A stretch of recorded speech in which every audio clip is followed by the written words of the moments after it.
കണ്ണൻ പല്ലവിയെ തൻ്റെ കൈകളിൽ കോരിയെടുത്ത് ഹോസ്പിറ്റലിൻ്റെ ഉള്ളിലേക്ക് ഓടി. ഐസിയുവിന് മുന്നിൽ നിൽക്കുമ്പോഴും പല്ലവിക്കൊന്നും സംഭവിക്കരുത് എന്നുള്ള പ്രാർത്ഥന മാത്രമായിരുന്നു കണ്ണൻ്റെ മനസ്സിൽ.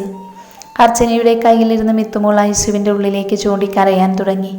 അവളുടെ കരച്ചിൽ ഒരു നിമിഷം പല്ലവിയിൽ മാത്രം കുരുങ്ങിക്കിടന്ന കർണൻ്റെ ചിന്തകളിൽ നിന്നും അവൻ വിട്ടുമാറി പാഞ്ഞു വന്ന് അർച്ചനയുടെ കൈകളിൽ ഇരുന്ന് കരയുന്ന മിത്തുമോളെ തൻ്റെ കരങ്ങളിലേക്ക് വാങ്ങി.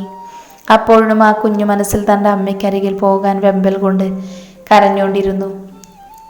അത് മനസ്സിലാക്കിയ കർണൻ അവളെ ഒന്നുകൂടെ തൻ്റെ നെഞ്ചിലേക്ക് ചേർത്ത് പിടിച്ചു. തൻ്റെ അമ്മയ്ക്കൊന്നും സംഭവിക്കാൻ ഞാൻ സമ്മതിക്കില്ലെന്ന് ആ കുഞ്ഞു മനസ്സിൽ ഉറപ്പ് നൽകിക്കൊണ്ട് തന്നെ. ഏറെ നേരത്തിനു ശേഷം ഡോക്ടർ പുറത്തേക്ക് വന്നതും കർണൻ ഡോക്ടറുടെ അരികിലേക്ക് വേഗത്തിലെത്തി. ഡോക്ടർ, പല്ലവിക്കിപ്പോൾ എങ്ങനെയുണ്ട്? കുഴപ്പമൊന്നും ഇല്ലല്ലോ അല്ലേ? പല്ലവിയെക്കുറിച്ച് അവൻ ടെൻഷനോടുകൂടെ ഡോക്ടറിനോട് ഓരോന്നും ചോദിക്കുന്നതെല്ലാം അർച്ചനയും സൂര്യയും ആദ്യമായെന്ന പോലെ നോക്കിക്കണ്ടു. ഇന്ന് വരെ ആരും അവൾക്ക് വേണ്ടി ഇത്രയും വേവലാതിപ്പെടുന്നത് കണ്ടിട്ടില്ല. എന്നാൽ ആദ്യമായി അവൾക്ക് വേണ്ടി അയാൾ എന്തിനു വേണ്ടി? അതൊരു ചോദ്യചിഹ്നമായി അവരുടെ ഉള്ളിൽ തന്നെ നുരഞ്ഞു പൊങ്ങി. ഇയാൾ ടെൻഷൻ അടിക്കേണ്ട ആവശ്യമില്ല. ഇവിടേക്ക് കൊണ്ടുവരുമ്പോൾ കുറച്ച് ബ്ലഡ് പോയിരുന്നു. എന്നാൽ ഇപ്പോഴെല്ലാം ഓക്കെ ആയിട്ടുണ്ട്. പിന്നെ കയ്യിലും നെറ്റിയിലുമൊക്കെയായി മുറിവുകളുണ്ട്. അതുകൊണ്ട് തന്നെ ഇവിടുന്ന് വീട്ടിലേക്ക് പോകുമ്പോഴും നല്ല ബെഡ് റെസ്റ്റ് ആ കുട്ടിക്ക് ആവശ്യമാണ്. വേറെ പേടിക്കാൻ മാത്രം ഒന്നുമില്ല. തൽക്കാലം ആരെങ്കിലും എനിക്കിപ്പോൾ വന്നാൽ അയാൾക്കുള്ള മെഡിസിൻ എഴുതി തരാം. എങ്കിൽ പിന്നെ പല്ലവിയെ ഇന്ന് തന്നെ വീട്ടിലേക്ക് കൊണ്ടുപോകാമല്ലോ അല്ലേ? ഇന്നെന്തായാലും കുറച്ചു നേരം ഒബ്സർവേഷനിൽ കിടന്നോട്ടെ. നാളെ എന്തായാലും ആ കുട്ടിയെയും കൊണ്ട് നിങ്ങൾക്ക് പോകാവുന്നതാണ്. അത്രയും പറഞ്ഞ് ആ ഡോക്ടർ പോകാനൊരുങ്ങുമ്പോൾ അവൻ്റെ കണ്ണുകളിൽ അയാളോട് വാക്കുകൾ കൊണ്ട് പറയാൻ കഴിയാത്തത്രയും സ്നേഹത്തിൽ പൊതിഞ്ഞ നന്ദി വാക്കുകൾ നിറഞ്ഞു നിന്നു. സൂര്യയും അർച്ചനയും പല്ലവിക്കുള്ള മെഡിസിൻ കുറിച്ച് വാങ്ങുന്നതിനായി ഡോക്ടർക്ക് പിന്നാലെ പോകുമ്പോൾ മിത്തുമോളെയും കൊണ്ട് ഡോറിൻ്റെ അരികിൽ വന്നു നിന്ന് അകത്ത് കണ്ണുകളടച്ച് കിടക്കുന്ന പല്ലവിയെ തന്നെ അവൻ നോക്കി നിന്നു. ഈ സമയം കരച്ചിലിൻ്റെ പ്രതീകമായി മിത്തുമോൾ കരഞ്ഞു കരഞ്ഞ് അവൻ്റെ നെഞ്ചിൽ പറ്റിപ്പിടിച്ചുറക്കത്തെ പുൽകിക്കഴിഞ്ഞിരുന്നു. സുപ്രിയ ദേഷ്യത്തിൽ വീട്ടിലേക്ക് കയറി വന്നു. കയ്യിലിരുന്ന് അവരുടെ ബാഗിൽ നിലത്തേക്ക് വലിച്ചെറിഞ്ഞിട്ട് സോഫയിലേക്കിരുന്നു. അവളുടെ ഈ പ്രവൃത്തി കണ്ടുകൊണ്ടിരുന്ന ഊർമിള അവൾക്കരികിലേക്ക് വന്നത്. നിനക്കെന്താ പറ്റിയേ? എന്തിനാ നീ ബാഗെല്ലാം വലിച്ചെറിഞ്ഞ് ഇവിടെ വന്നിരിക്കുന്നേ? എൻ്റെ പ്ലാൻ ഫുള്ള് പൊളിഞ്ഞു. അതിനു മുന്നേ ആ കർണൻ വന്നു അവളെ കൊണ്ടുപോയി. നീ എന്തൊക്കെയാ പറയുന്നേ? എനിക്കൊന്നും മനസ്സിലാവുന്നില്ല. ആൻറ്റി വന്ന് പറഞ്ഞിട്ട് പോയത് മമ്മയും കേട്ടതല്ലേ. അവർക്ക് അവരുടെ മകൻ്റെ കാര്യം മാത്രം അറിഞ്ഞാൽ മതി. ഇന്നലെ കൂടെ വിളിച്ച് അവളുടെ കാര്യത്തിൽ എത്രയും വേഗം തീരുമാനമെടുത്തില്ലെങ്കിൽ അറിയാലോന്ന്. ഡാഡി വരാതെ ഞാൻ ഒറ്റയ്ക്ക് എന്തു ചെയ്യാനാ? അവളെ ഒന്ന് തൊടാൻ പോലും സമ്മതിക്കാതെ അവൾക്കും കുഞ്ഞിനും ഒപ്പം എപ്പോഴും അവൻ ആ കർണൻ നടക്കുന്നത് മമ്മയും കണ്ടതല്ലേ. ഇത് വല്ലതും പറഞ്ഞ് അവർക്ക് മനസ്സിലാകുമോ? ഡാഡിയുടെ പെങ്ങളായി പോയി, ഇല്ലെങ്കിൽ ഞാൻ അവരെ എന്ന് പറഞ്ഞ് സുപ്രദേശത്തിൽ മുന്നിൽ കിടന്ന ചെയർ കാലുകൊണ്ട് തട്ടി നീക്കി. എന്നിട്ട് തുടർന്നു. അവളെ കൊല്ലണമെന്ന് കരുതി തന്നെയാ പോയി. പക്ഷെ അവളെ ഇപ്പോൾ കൊന്ന മഹേശ്വരി ആൻറ്റി വെറുതെ ഇരിക്കില്ലെന്ന് അറിയാവുന്നത് കൊണ്ടാണ് അവളെ ചെറിയ രീതിയിൽ ശരീരത്തിൽ മുറിവ് പറ്റിക്കുക എന്ന ലക്ഷ്യത്തോടെ വണ്ടി കൊണ്ടിടിച്ചത്. അവളെ എൻ്റെ കാലിൽ തന്നെ കയറി ഹോസ്പിറ്റൽ കൊണ്ടുപോവുക എന്ന വ്യാജേനെ അവളെ ആൻറ്റിക്ക് മുൻപിൽ എത്തിക്കുക എന്ന് മാത്രമാണ് ചിന്തിച്ചത്. എന്നാൽ എല്ലാം ഒറ്റ നിമിഷം കൊണ്ട് കൈവിട്ടു പോയി. അവളെ കണ്ടപ്പോൾ മനസ്സിൽ വിചാരിച്ചതല്ല, അപ്പോൾ വന്നത് കർണനൊപ്പം നിൽക്കുന്ന അവളുടെ രൂപമാണ് മനസ്സിൽ തെളിഞ്ഞു വന്നത്. അതാ സമനില തെറ്റിയവളെ പോലെ ഞാൻ കാറ് കൊണ്ടിടിച്ചത്. ഇടിച്ച ശേഷം അവളെ അവിടെ ഇടാതെ എടുത്തു കൊണ്ടുവരാൻ തന്നെ നോക്കി. പക്ഷെ അപ്പോഴേക്കും അവളെ അവൻ കർണൻ വന്ന് കൊണ്ടുപോയി. അതാ എനിക്ക് സഹിക്കാൻ കഴിയാതിരുന്നേ. എന്നെ അവഗണിച്ചിട്ട് ഒരു കുഞ്ഞുള്ളവൾക്ക് ഇത്രമാത്രം മേൽമ കൊടുക്കാൻ എന്താ അവളിലുള്ളേ? ആനാമികയെ പോലെ ഇരിക്കുന്നത് കൊണ്ടാണോ? എങ്കിൽ തെറ്റി. അവൻ അവളുടെ അതേ അവസ്ഥ തന്നെയായിരിക്കും ഇവൾക്കും. ഇനി ഇതുപോലെ ഒരു സാഹചര്യം ഉണ്ടായ കൊന്നു കളയും ഞാൻ അവളെ. അത്രയും പറഞ്ഞ് ഊർമിളയെ നോക്കാൻ തിരിഞ്ഞതും സുപ്രിയയുടെ കരണത്ത് നിമിഷ നേരങ്ങൾ കൊണ്ട് അടി വീണിരുന്നു. അടിയുടെ ആഘാതത്തിൽ അവളുടെ കവിളിൽ തടം പൊത്തി മുന്നിലേക്ക് നോക്കുമ്പോൾ ദേഷ്യത്തിൽ ചുവന്ന മുഖവുമായി നിൽക്കുന്ന മഹേശ്വരിയാണ് കണ്ടത്. മഹേശ്വരി വീണ്ടും അവൾക്ക് നേരെ കരങ്ങൾ അടിക്കാൻ ഉയർത്തിയതും മുന്നിലായി തടസ്സം സൃഷ്ടിച്ചുകൊണ്ട് ഊർമിള വന്നു നിന്നു. മര്യാദയ്ക്ക് മുന്നിൽ നിന്നും മാറുന്നതാ നിനക്ക് നല്ലത്. ഇല്ലെങ്കിൽ അവൾക്കുള്ളതും കൂടി നീ എൻ്റെ കയ്യിൽ നിന്നും മേടിക്കും. ഇല്ല, ഞാൻ മാറില്ല. ഇവളെ ഇങ്ങനെ തല്ലാൻ മാത്രം അവളൊന്നും ചെയ്തിട്ടില്ല. അത് നീ എനിക്ക് പറഞ്ഞ് മനസ്സിലാക്കി തരണമെന്നില്ല. അതുകൊണ്ട് മുന്നിൽ നിന്ന് മാറുന്നതാവും നിനക്ക് നല്ലത്. മഹേശ്വരി, നീ ഇപ്പോൾ പോകാൻ നോക്ക്. നിനക്ക് വല്ലതും ഇവളോട് ചോദിച്ചറിയണമെന്നുണ്ടെങ്കിൽ ജയേട്ടനുള്ളപ്പം വാ. അല്ലാതെ ഏട്ടനില്ലാത്ത നേരെ നോക്കി നിന്റെ കൈകരുത്ത് ഞങ്ങൾക്ക് നേരെ കാണിക്കുകയല്ല വേണ്ടത്. അത് പറയാൻ നീ ആരടി? ഇതെൻ്റെ ഏട്ടൻ്റെ മോളാ, അല്ലാതെ നീ നൊന്ന് പ്രസവിച്ച നിന്റെ മോളൊന്നും അല്ലല്ലോ. സ്വന്തം ഭർത്താവിനെയും മക്കളെയും ഉപേക്ഷിച്ച് വന്ന നിന്നേക്കാൾ അധികാരം എനിക്കിവളുടെ മേലുണ്ട്.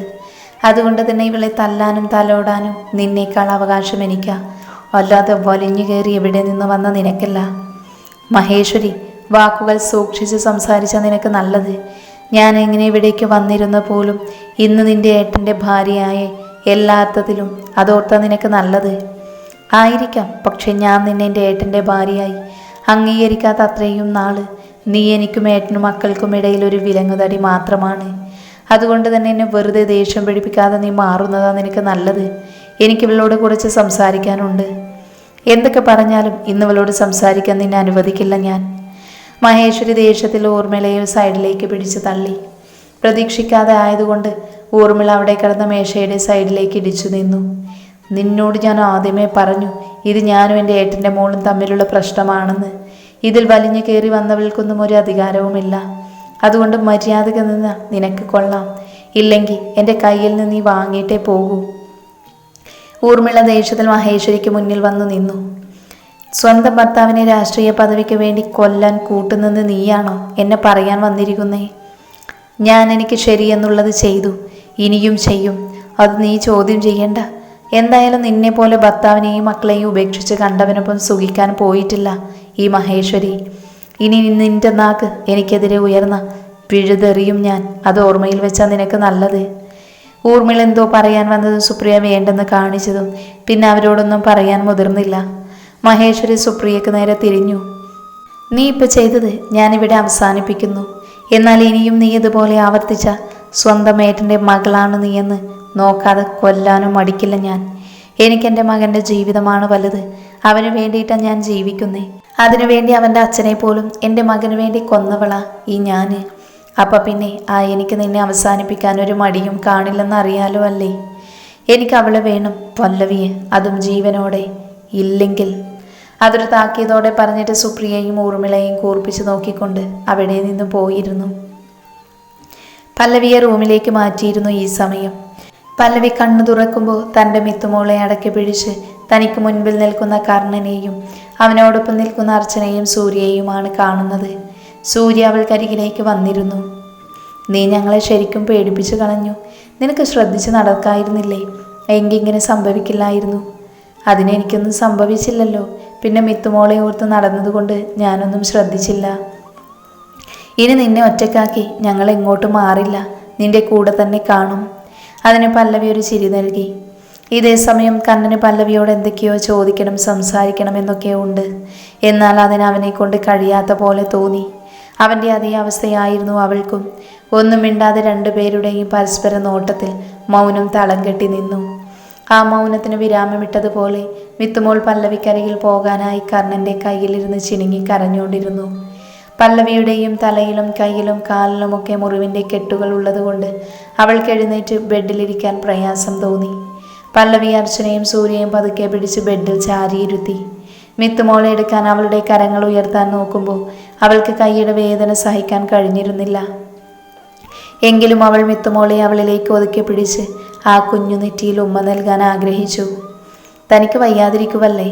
ഈ സമയത്ത് മിത്തുമോളെ താനെടുക്കാതിരിക്കുന്നതാ നല്ലത്. തനിക്കിപ്പോൾ റെസ്റ്റ് അത്യാവശ്യമാണ്. മിത്തുമോളുടെ കാര്യങ്ങൾ നോക്കാൻ ഞങ്ങളൊക്കെ ഉണ്ടല്ലോ. അതോർത്ത് താൻ ടെൻഷൻ അടിക്കേണ്ട. അതൊന്നും കുഴപ്പമില്ല സർ. എനിക്ക് വേണ്ടി സാർ ഒരുപാട് ബുദ്ധിമുട്ടേണ്ട ആവശ്യമില്ല.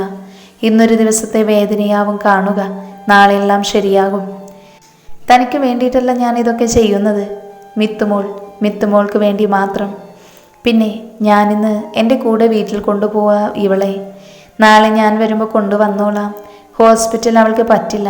ഇനി താൻ മിത്തുമോളെ കൊണ്ട് പോകണ്ടെന്ന് പറഞ്ഞാലും ഞാൻ കൊണ്ടുപോയിരിക്കും. കാരണം ഇതെൻ്റെ തീരുമാനമാണ്. അത്രയും പറഞ്ഞ ശേഷം ആരെയും നോക്കാതെ കർണൻ മിത്തുമോളെയും കൊണ്ട് പോകുമ്പോൾ പല്ലവിയെ എടുക്കാതിൽ കർണൻ്റെ തോളിൽ കിടന്ന ആ കുഞ്ഞിക്കണ്ണുകളിൽ നിന്നും പല്ലവിയുടെ മുഖമായുന്നത് വരെ ചിണുങ്ങി കരഞ്ഞുകൊണ്ടിരുന്നു. സഞ്ജയ്ക്ക് മുന്നിൽ അവൻ്റെ കൂട്ടാളികൾ രണ്ടുപേർ വന്നു നിന്നു. ബോസ്, അവരിനി എന്താ ചെയ്യേണ്ടേ? അവർ കണ്ണു തുറന്ന നേരം തൊട്ട് ബോസിനെ കാണണമെന്ന് പറഞ്ഞ് അലമുറയിടുവാണ്. എനിക്കവരെ കാണണമെന്നില്ല. ഇനി ഞാൻ അവരെ അഥവാ കാണുകയാണെങ്കിൽ അത് അവരുടെ നുറുങ്ങിയ ശവശരീരം മാത്രമായിരിക്കണം. ബോസ് പറയും പോലെ ചെയ്തിരിക്കും ഞങ്ങൾ. അവരെ എങ്ങനെ കൊല്ലണമെന്ന് മാത്രം പറഞ്ഞാൽ മതി, ഞങ്ങൾ കൊന്നിരിക്കും. എനിക്കവരെ രണ്ടാളെയും കൊല്ലാൻ കഴിയാഞ്ഞിട്ടല്ല, അവരുടെ രക്തക്കറൻ്റെ കയ്യിലാവാൻ ഞാൻ ആഗ്രഹിക്കുന്നില്ല. ഞാനാണ് അവരെ കൊല്ലുന്നതെങ്കിൽ ഏറ്റവും മൃഗീയമായ രീതിയിലായിരിക്കും അവരെ കൊല്ലുന്നത്. അവരെ കൊല്ലുമ്പോൾ എന്നോടും എൻ്റെ പെണ്ണിനോടും ചെയ്ത ഓരോ തെറ്റും അവരെ ഓരോ തവണയും ഓർമ്മിപ്പിക്കും പോലെ വേണം കൊല്ലാൻ. അവരുടെ കൊത്തിയോ നുറുക്കിയ കഷ്ണങ്ങളായിരിക്കണം ഞാനിനി കാണേണ്ടത്. സഞ്ജയുടെ ഓരോ വാക്കുകളും അതുപോലെ അനുസരിച്ചുകൊണ്ട് അവർ അവിടെ നിന്നും നടന്നകലുമ്പോൾ സഞ്ജയുടെ ചുണ്ടിൽ ഒരു ചിരി വിരിഞ്ഞിരുന്നു. ഇനിയൊരു തടസ്സങ്ങളുമില്ലാതെ തൻ്റെ പല്ലവിയെ തനിക്കു തന്നെ കിട്ടാൻ പോകുന്നു എന്ന ഓർമ്മയിൽ കണ്ണൻ മിത്തുമോളെയും കൊണ്ട് തൻ്റെ വൃന്ദാവനത്തിലേക്ക് വരുമ്പോൾ അവൻ്റെ ചൂട് പറ്റി അവൾ ഉറങ്ങിയിരുന്നു. അവളെ നെഞ്ചോട് ചേർത്ത് പിടിച്ചുകൊണ്ട് തന്നെ കണ്ണൻ കാറിൽ നിന്നും ഇറങ്ങി. ഒപ്പം അവൾക്ക് വേണ്ടി വാങ്ങിയ കുറച്ച് ഡ്രസ്സിൻ്റെ കവറുകളും കയ്യിലെടുത്ത് അവൻ അകത്തേക്ക് വരുമ്പോൾ മിത്തുമോളെയും അടക്കി പിടിച്ച സന്തോഷത്തോടെ കയറി വരുന്ന കണ്ണൻ്റെ പുതിയ മാറ്റത്തെ അവൻ്റെ മുത്തശ്ശനും മുത്തശ്ശിയും ഗോവർദ്ധനും രേവതിയും എല്ലാം അതിശയത്തോടെ നോക്കി നിൽക്കുമായിരുന്നു. കർണ, ഈ കുഞ്ഞ്, ഇതാണ് എൻ്റെ മിത്തുമോൾ. അത് പറയുമ്പോൾ അവൻ്റെ കണ്ണുകളിൽ വല്ലാത്തൊരു തിളക്കമുള്ളതായി അവർക്ക് തോന്നി. അവരുടെ ചോദ്യങ്ങൾക്കൊന്നും അപ്പോൾ അവൻ ഉത്തരം നൽകാൻ തോന്നിയില്ല. അവൻ മിത്തുമോളെയും കൊണ്ട് അവൻ്റെ റൂമിലേക്ക് നടന്നു. മിത്തുമോളെ ഉണർത്താതെ പതുക്കെ അവൻ അവളെ ബെഡിലേക്ക് കിടത്തി. അവനും അവൾക്കരികിലേക്ക് കിടന്നു. അവളുടെ അടഞ്ഞ കുഞ്ഞിക്കണ്ണുകൾ നോക്കി കിടന്നതുകൊണ്ട് തന്നെ അവനും എപ്പോഴോ അറിയാതെ ഉറക്കത്തിലേക്ക് വഴുതി വീണു.